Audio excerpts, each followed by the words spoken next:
Good morning, everybody. It's wonderful to be outdoors in Western Sydney to make some very important announcements today. Firstly, New South Wales, we've hit 82.2% of first doses, which is outstanding, and 52.7% of second doses. And of course, once we get to that 70% double dose number, we'll be able to enjoy all those things we've missed for far too long.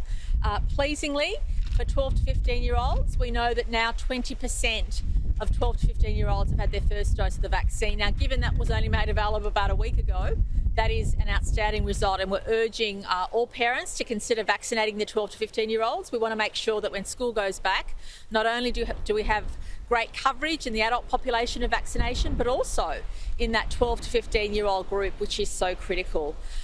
Today, I also want to say that although we can't read too much into this, pleasingly New South Wales has 935 cases of community transmission, but unfortunately 4 people lost their lives, and we extend our deepest condolences to those to the families and loved ones of those 4 deceased.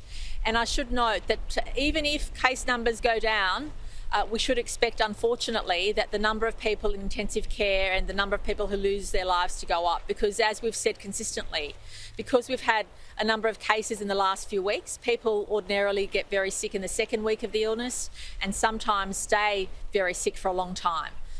And that's why we need to continue to brace ourselves for October being the worst month for the number of people who pass away and the number of people who need intensive care. And we should never lose sight of that, no matter what else is happening in terms of the vaccination rate or anything else. That is a likely scenario in October. So we can't be complacent, because we know that, unfortunately, given what Delta does, if we're too complacent too early, things can get out of control, and that's the last thing we want. We're all working together to get to that 70% double dose vaccination, and we should all keep working together and not take it easy, not be complacent, because we know what the consequences of that can be.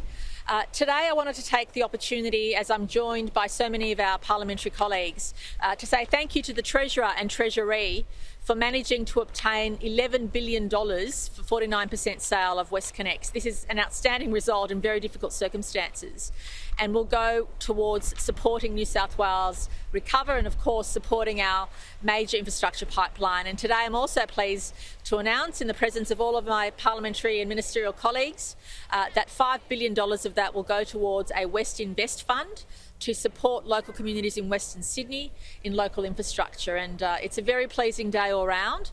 It also augurs well for our economic recovery, as well as our recovery coming out of lockdown. So New South Wales has been through a difficult time, and living with COVID and finding the right balance is always going to be a challenge. But we're definitely looking into the future with hope and optimism. And I know that many of my parliamentary colleagues right across the chamber will be so pleased with what this means for local communities and what this means for our future, given the difficult time that we've had. So Dr. Chant will now give the health update. Treasurer Berejiklian will give an update on the wonderful news today, as well as the new fund. And Minister Ayres, who's the Minister for Western Sydney, will say a few words, and then we'll take any of your questions. Thank you.